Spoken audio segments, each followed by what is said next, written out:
from the top. If at all he appears to be overspending, then everyone else would feel that the entire government is doing the same. Wakili, what would you say to the sentiments on the ground?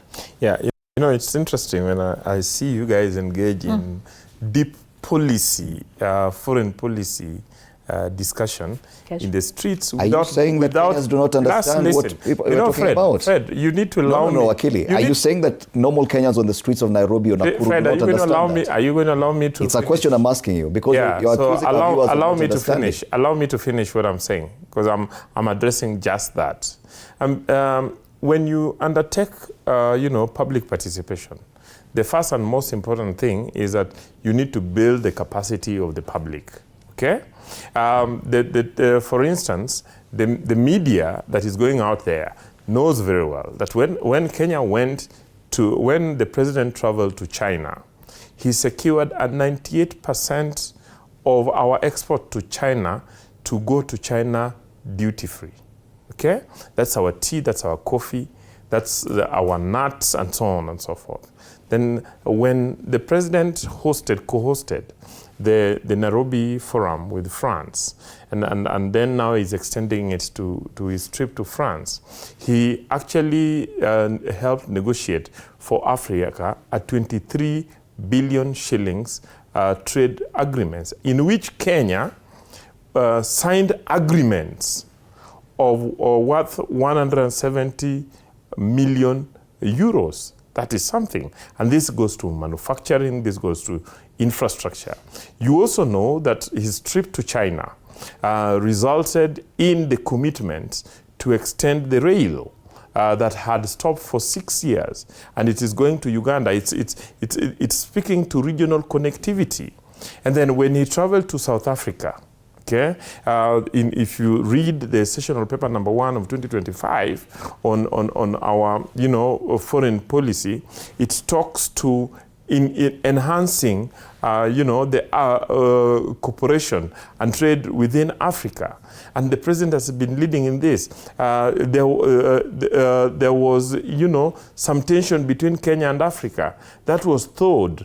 And trade, the president of Kenya, the president of South Africa, signed trade agreements between Kenya and South Africa. These are good things, and it is important that the media speaks to this, informs the public about this, and then asks the public, is it good for Kenya to trade with South Africa?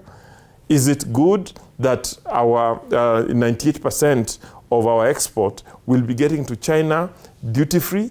Is it good that, the rail that had been terminated in a private, farm in Naivasha is being extended to Kisumu, to then Malaba, and the other parts of Uganda? It is good. It is opening those areas. Is it good that we are negotiating the president's trips is going to bring manufacturers? It is good. Okay, so it is important that when you go out to the public to then ask them, talk about these specifics, give them this information, and ask them what their opinion are. But you cannot go blanketly and ask them, is it good? And you're not telling them what the president is doing out there. You just said that Kenyans don't understand what is going on. Yeah. Madam Pasaris, as you make your final comments. I think every trip that the president goes, his agenda is to bring investors. Remember, the world, everybody's competing for these investors. I mean, I have been invited, and I want to talk to you about budget and the invitation. I've been invited by the Moroccan government, and I'm leaving tomorrow, actually tonight after midnight, for a forum where Morocco is trying to discuss how they can expand their economic partners and growth. When I wrote the letter to the clerk to seek permission to travel to Morocco, he just sent it to me, no budget. So I said, no, I don't need money.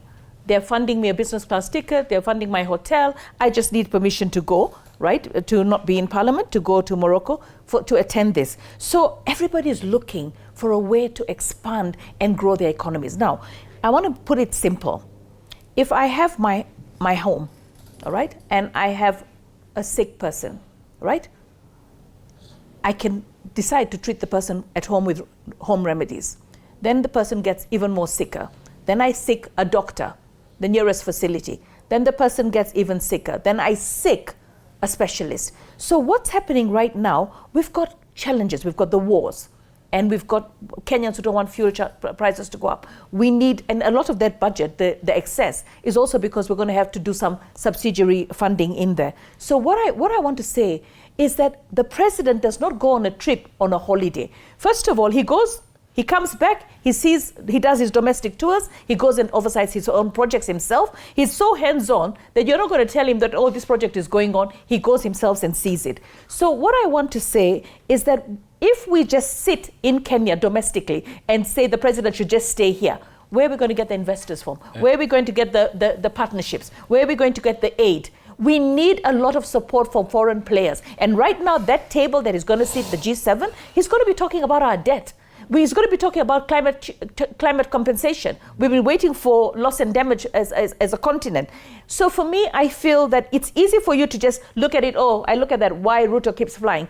Ruto keeps flying, all right? And I suggest that you actually get him on a panel, all you media people, and ask him. And he will actually flatten all of you by showing you all the benefits that he has. I think you should follow the president's page and look at what he's doing, because he's got 6.5 million followers. He is so hands-on in explaining everything. But those with eyes will see, those with ears will listen. All right, the others will just continue blubbering away. Okay. And what I want to say to Kenyans, that, he said, how is it translating to the people and the citizens? Yeah, those 100,000 Kenyans who've gotten jobs because of teaching jobs, because of Ruto's focus and attention, those students who have gotten into classrooms, those doctors who've been hired or interns who've been hired, the interns for housing. Come on. Please don't finish my time. No, it's not your time. Let us understand something. You can critique anyone, even Jesus. They found fault with him. So find the faults with Ruto, but let's be honest with ourselves. Is the president delivering? Yes, he is. Can he solve all the problems in 3 years? Of course not. But he's setting the momentum. And I like what he said. You told me to talk about what he said. He said that in the 60s, we were the same. Baba used to say the same. Malaysia, South Korea, we were the same. About his dad. But the thing is, he said we need to race. And this flying is the race to make sure that Kenya catches up with the countries that we were at par with in the 60s. The president in 2023 directed significant restrictions on foreign travel for state officers to cut government spending. Final word. Final word. I want to tell you that the reason as to why you think they're jittery about what people said, because they do not believe that the common mwananchi knows what is happening. The most enlightened citizen is a Kenyan citizen. I'll give you only 2 examples. That gentleman has made it succinctly clear that we have no problem with the president traveling. But why is the president traveling in an expensive private jet when the president of Finland is using normal planes? Number 2, we have no problem with going to lobby for investors and money and all that. But we are saying it is not a must for the president to go in person. He has a foreign CS. He is a CS Foreign Affairs. That is a person who is supposed to be traveling from one plane to another, not the president. Finally, I have heard another viewer say that the problem with us is that we are spending more than we are earning. So actually, we do not need to elaborate anything to the people of Kenya. They understand. Finally, one has said we are paying taxes. There is a lot of insecurity and a lot of goons. When we ask the minister responsible for security, he's every day, he's telling us it's about the goons. We have given you the responsibility. We have given you our money through taxes. Why don't you go for those goons? Why are you coming to lament to us it's the goons? So this government has failed. You can hear random samples from the people of Kenya. It is going home next year at 8 o'clock. Wishful thinking. 8 o'clock. We have to wait for it's already 8 a.m. Unfortunately, our time is up. Asanteni sana.